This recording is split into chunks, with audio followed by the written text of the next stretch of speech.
283번째 성경사경회를 시작하도록 하겠습니다. 2025년 설날을 맞이하여 시온의 복음TV 성도님들과 성도님들의 가정과 사업과 직장 위에 변함없으신 우리 주 예수 그리스도의 은혜와 사랑과 축복이 충만하시기를 간절히 축원합니다. 특히 복음 전파를 위해서 풍성한 연보와 기도를 해주시는 성도님들께 영상을 통하여서 감사의 인사를 드립니다. 지금 저에게 연보하시는 분들은요, 모두가 우리 주님께서, 예수님께서 맺어주신 귀하신 분들이에요. 주님께서 기뻐하시는 분들이고요, 모두가 천국에서 만날 수 있는 분들이라고 저는 확신합니다. 여러분, 설날은 우리 민족에게는 고유한 명절이지요. 그러나 우리 그리스도인들에게는요, 또 뜻깊은 날이기도 합니다. 설날은 새로운 해의 시작이고 새 출발을 의미하지만요, 성경에서는 새 출발을 위해서는 지난 세월, 지나간 날들을 정리해야 된다는 정리의 의미가 있습니다. 이게 성경 속의 진리예요. 지난 세월에 대한 정리가 없이는 새로운 출발은 없다는 거예요. 여러분, 그래서 성경은 이 부분을 어떻게 말하고 있는지를 오늘 사경회를 통해서 깊이 살펴보는 시간을 갖도록 이렇게 하겠습니다. 창세기 8장 13절에서 21절을 보면요, 노아 홍수 이후의 이야기가 나와요. 601년, 노아 나이 601년 정월 곧 그달 1일에 지면의 물이 거친지라 그랬어. 노아가 방주 뚜껑을 제치고 본즉 지면의 불이 거쳤더니 2월 27일에 땅이 말랐더라. 하나님이 노아에게 말씀하여 가라사대 너는 네 아내와 네 아들들과 네 자부들로 더불어 방주에서 나오고 너와 함께한 모든 혈육 있는 생물 곧 새와 육축과 땅에 기는 모든 것을 다 이끌어내라. 이것들이 땅에서 생육하고 땅에서 번성하리라 하시매 노아가 그 아들들과 그 아내와 그 자부들과 함께 나왔고 땅 위의 동물 곧 모든 짐승과 모든 기는 것과 모든 새도 그 종류대로 방주에서 나왔더라. 노아가 여호와를 위하여 단을 쌓고 모든 정결한 짐승 중에서와 모든 정결한 새 중에서 취하여 번제로 다른 데 드렸더니 여호와께서 그 향기를 흠향하시고 그랬어요. 여러분, 그런데 노아 홍수 이전에는요, 사람의 나이로 귀연도를 알 수가 있었어요. 근데 노아 나이 601세 때, 그것도 1월 1일 날 방주의 뚜껑을 제치고 방주에서 나옵니다. 이것이 무슨 얘기를 하는 거라는 거예요. 여러분, 노아의 식구는 8식구라 하겠어요. 구원을 받았는데 그 8식구밖에 구원받지 못했다 그랬습니다. 구약 성경이나 신약 성경은요, 숫자로 다 말해주고 있어요. 근데 숫자의 개념을 모르면 성경을 절대 이해 못합니다. 그 앞에서 제가 성경 숫자에 대해서 이야기하는 것이 있지요. 여러분, 노아의 식구가 8식구라고 했어요. 그죠? 여러분, 8식구는요, 4 더하기 4가 됩니다. 그죠? 이 8식구예요. 여러분, 노아의 자녀들을 보면요, 노아의 피가 섞인 사람이 4명이 있고 노아의 피가 섞이지 않은 사람이 4명이 있어요. 노아의 피가 섞인 사람은 노아와 노아의 아들들입니다. 노아의 피가 섞이지 않은 사람들은요, 노아의 아내와 그 자부들은 피 한 방울 섞이지 않았어요. 그래서 유대인 그리스도인들과 이방인 그리스도인들이 노아의 8식구를 통해서 태어나게 된다, 이 얘기입니다. 그래서 이 세상은 혈통으로 하나님의 자녀인 유대인들과 또 영적으로 구원받은 하나님의 자녀가 된 이방인 그리스도인들, 구원받은 성도를 얘기하죠. 이렇게 둘로 크게 나눌 수가 있습니다. 여러분, 노아 나이 601세 하면요, 6은요, 육체의 수예요, 육체. 예, 땅의 수인데 흙의 수예요. 흙으로 사람을 빚었지요. 이 흙, 땅. 땅은 땅인데 흙, 땅. 육체의 수고요. 흙에서 금이 또 은도 빼내고, 다시 말해서 재물의 수입니다. 물질의 수예요. 이것이 6입니다. 또 1은 뭐예요? 어린 양의 수라 했어, 어린 양. 자, 이 육체가 어린 양 예수 그리스도를 통해서 7이 되는데, 바로 예수 그리스도의 축복의 수가 7이에요. 7, 예수 그리스도는 안식일의 주인이 되시는, 예수님은 안식일의 주인이라고 했어요. 참 안식의 주인이라는 거예요. 평강의 왕이라는 겁니다. 평안의 왕이라는 거예요. 그래서 예수 그리스도를 통해서 구원받은 성도, 축복의 수가 7입니다.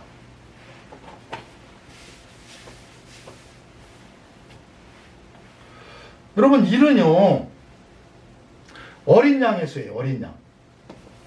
어린 양을 하나님께 단을 쌓고, 어린 양을 드려서 속죄제를 드리고, 어린 양을 통해서 화목제를 드리는 구약시대의 율법의 시대. 여러분, 이 시대를 말한 것이 종을 초하루입니다. 여러분, 그래서 1월 1일 날 방주문을 제끼고 하늘을 바라봤고 땅을 바라봤어요.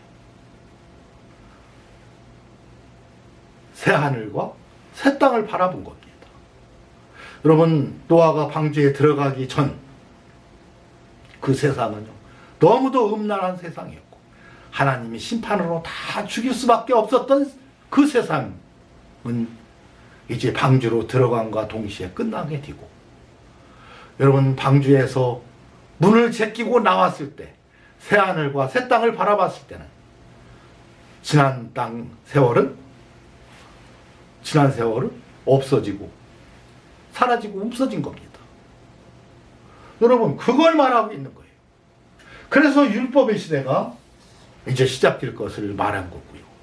여러분, 이는 성령의 수입니다. 또 7은 예수 그리스도의 축복의 수라고 했어요. 너희가 회개하여 각각 예수 그리스도의 이름으로 세를 받고 죄 없이 함을 받으라. 그리하면 성령을 선물로 받으리니. 이 성령 받은 성도가 또 예수 그리스도를 통하여서 화목제물 되신 예수 그리스도를 통해서 다시 성령의 인도함 따라 살아갈 때, 여러분, 누구라고 했어요? 성령의 인도함을 받는 그들은 곧 하나님의 아들이라. 여러분, 성령 받고 하나님의 아들이 될 수 있는 이 세상. 그래서 예수님이 이 세상과 오는 세상이라고 했을 때, 이 세상은 바로 말세를 얘기해요. 마지막 세상. 여러분, 율법에 예수님 오시기 전에 이 율법의 세상이 있었는가 하면 예수 그리스도를 통해서 이제 성령을 보내주시고 그 성령의 인도함 따라 살아가는 바로 하나님의 자녀의 세상, 지금이 바로 그 세상인 겁니다. 여러분, 그거 말해주고 있는 거예요. 이게 노아의 8식구를 통하여서 여러분, 유대인들을 살렸던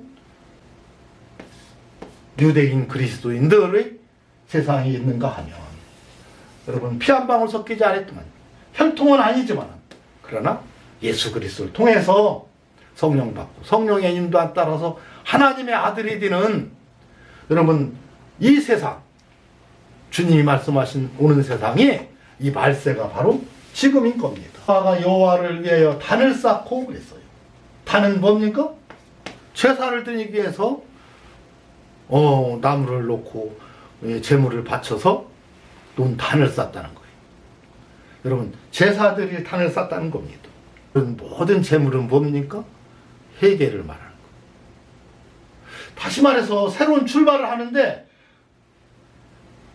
출발의 의미는 또 다른 뜻이 뭐냐? 지난 세월을 정리하는 겁니다.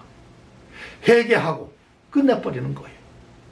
단을 쌓는다는 것은 바로 회개를 하는 건데, 이 순간 이전의 모든 죄를 자복하고 회개하고 새로운 출발을 하는 것이 1월 1일의 의미인 겁니다. 여러분, 그래서 새로운 시작을 하기 위해서는 지난날에 대한 정리가 필요하다. 이 정리가 곧 회개인 겁니다. 여러분, 여기만 이 말씀이 있는 게 아니죠? 출애굽기 12장 1절에서 8절, 여호와께서 애굽 땅에서 모세와 아론에게 일러 가라사대 이달로 너희에게 달의 시작 곧 해의 첫 달이 되게 하고 너희는 이스라엘 회중에게 고하여 이르라. 이달 열흘에 한 거 보니까 첫 달이 되게 하고 첫날이 되게 하고 이 소리예요. 어린 양을 취할지니. 6절, 이달 14일까지 간직하였다가 해질 때에 이스라엘 회중이 그 양을 잡고 그랬어요. 그 피로 양을 먹을 집 문 좌우 설주와 인방에 바르고 그랬어요.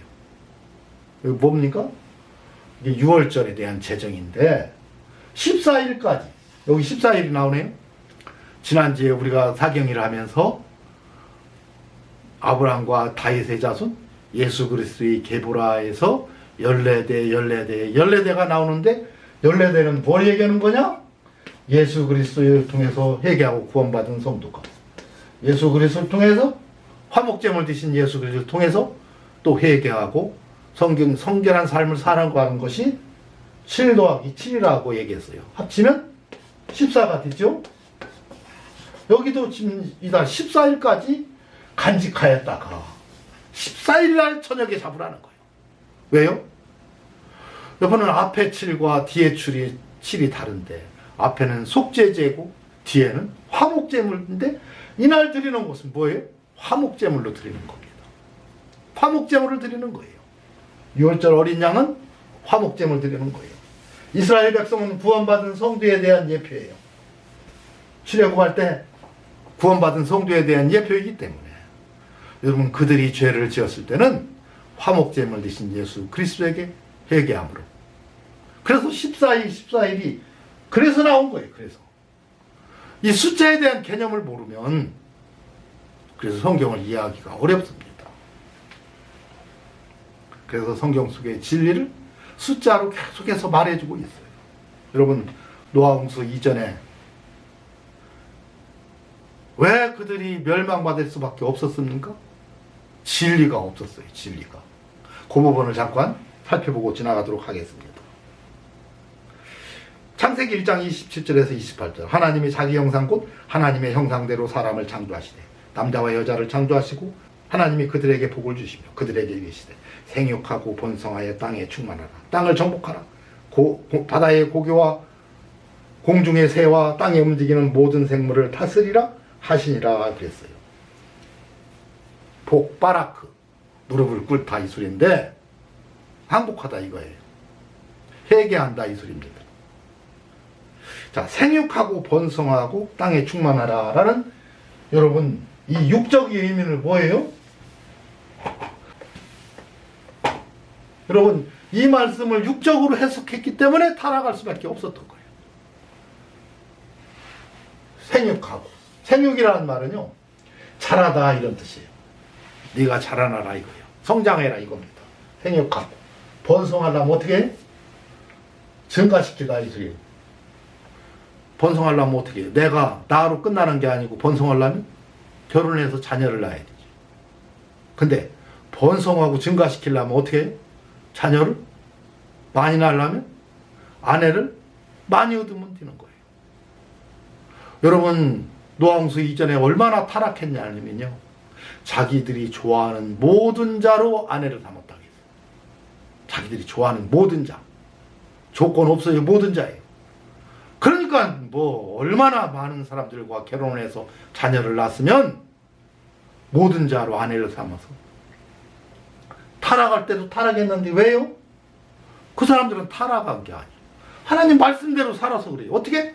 번성하라고 했으니까 번성하려고 그렇게 한 겁니다.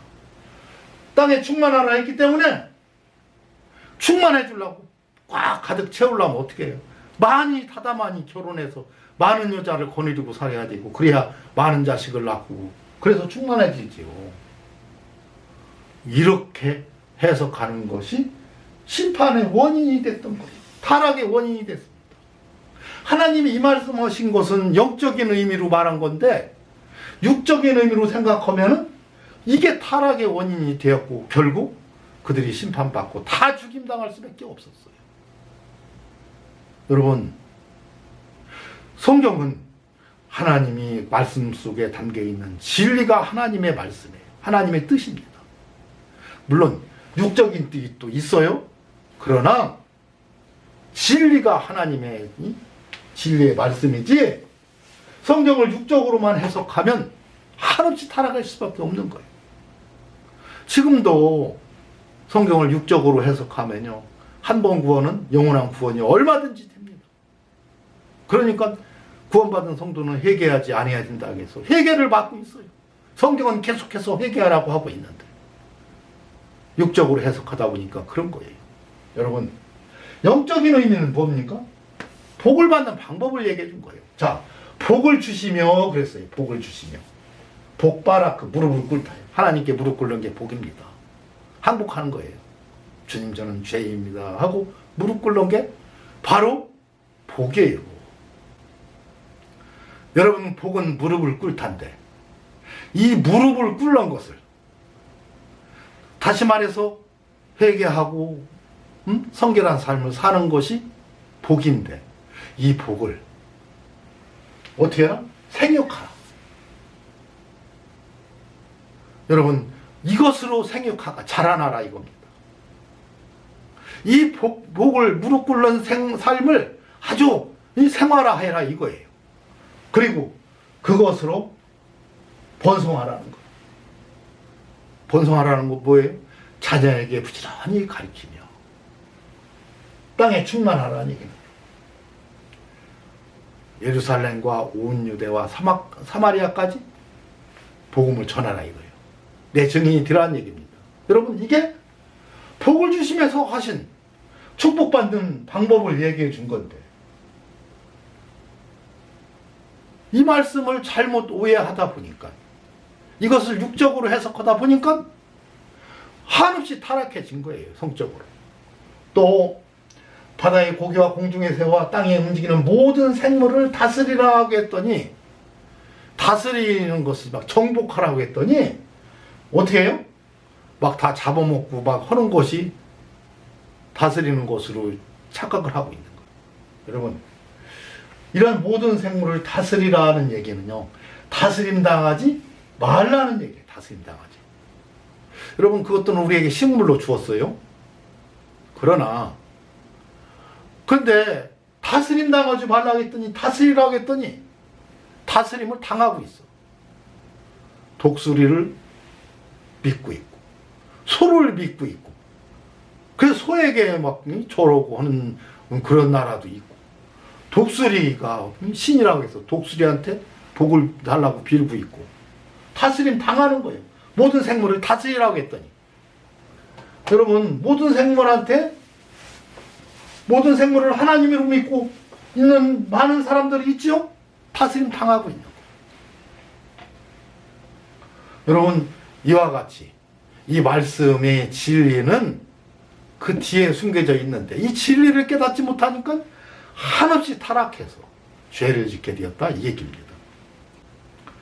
여러분, 그렇다면 노아가 단을 쌓았던 건 뭐예요? 회개를 했던 거예요. 여러분, 회개는 어떻게 하는 겁니까? 자기의 죄를 숨기는 자는 형통치 못하나 죄를 자복하고 버리는 자는 불쌍히 여김을 받으리라.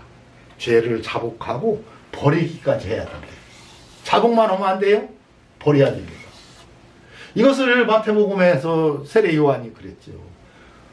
회개하라 천국이 가까웠느니라고 그러면서 그러므로 회개에 합당한 열매를 맺고 그랬어요. 회개만 하지 말고 회개에 합당한 열매를 맺으라. 죄를 자복했으면 그 자복만 하지 말고 그것을 이제 다시는 그 죄를 짓지 말고 버려라 이거예요. 자복해놓고 또 짓고 자복해놓고 또 짓고 이러지 말라는 거예요. 회개했으면 회개에 합당한 열매를 맺으라는 건요. 그 회개한 것을 다시는 더 이상 그 죄 짓지 않도록 최선을 다하라 이 얘기입니다. 이것이 회개에 합당한 열매를 맺는 거예요. 여러분, 요한일서 1장 7절에서 10절에 보면요. 만일 우리가 죄 없다 하면 할 때 우리가 누구냐면요. 회개하고 구원받은 성도들이 우리예요. 구원받은 성도들이, 한 번 구원은 영원한 구원이 아니고 구원받은 성도들이 죄 없다 하면 한 번 구원은 영원한 구원이기 때문에 죄를 짓고서도 죄가 아니다라고 생각을 하면 스스로 속이고 진리가 우리 속에 있지 아니할 것이에요. 절대 진리가 없다는 거예요. 말씀을 육적으로는 풀 줄 알아도 영적으로 풀 줄은 모른다는 얘기입니다. 만일 우리가 우리 죄를 자백하면 저는 미쁘시고 이로사 우리 죄를 사하시며 그랬어요. 구원받은 성도가 우리 죄를 자백하면, 죄인임을 인정하면 이 소리예요. 죄인임을 인정하면 우리 죄를 사해 주신다. 화목제물 되신 예수 그리스도에게 죄를 고백하고 회개하는 것, 이것이 자복하는 거예요. 여러분, 그 회개를 잘 이해를 못해요. 회개가 뭡니까? 사무엘하 12장 13절에 보면 다윗이 나단에게 이르되 내가 여호와께 죄를 범하였노라 하매 그랬어요. 여러분, 내가 여호와께 죄를 범하였노라, 죄를 인정하는 겁니다. 내가 죄인임을 인정하는 거예요. 여러분, 이게 회개입니다. 여러분, 죄 인정하는 것이 그렇게 쉽지 않아요. 예수 안 믿는 사람들 들어요. 우리 모두 죄인이다 보면요. 너희들은 죄를 지었는지는 몰라도 나는 죄 안 졌어 그럽니다. 절대로 인정하지 않아요. 여러분, 죄를 범하였노라 인정하는 것이 곧 회개입니다. 그때 다윗이, 나단이 다윗에게 대답하되 여호와께서도 당신의 죄를 사하셨나니, 내가 죄를 범하였노라 했더니 사했다는 거예요. 여러분, 이게 회개입니다. 나의 죄를 인정하는 거예요. 주님, 저는 죄인입니다 라고 인정하는 순간에 나의 지난날의 모든 죄는 다 사함을 얻는다 이 얘기입니다. 자복하는 것이 바로 그거예요. 여러분, 이상으로 보건대 바로 설날의 의미는요, 새로운 출발의 의미가 있지만 어린 양 예수 그리스도를 통해서 회개하고 그 어린 양을 통해서 또 회개하는 바로 성결한 삶이 그 속에 담겨져 있습니다. 그래서 새로운 출발을 위해서는 지난날에 대한 정리가 필요한데 그 정리를 회개하고 지난 모든 죄를 죄 없이 하고 새로운 출발을 하는 것이 1월 1일 설날의 의미입니다. 이번 설은 여러분들 온 가족이 모여서 우리가 죄인임을 자백하고 회개하고 여러분 새로이 출발하는, 그래서 성령의 인도함 따라 살아가는 성결한 삶을 사는 한 해가 되시기를 간절히 바랍니다. 이것으로 오늘 사경회를 마치도록 하겠습니다.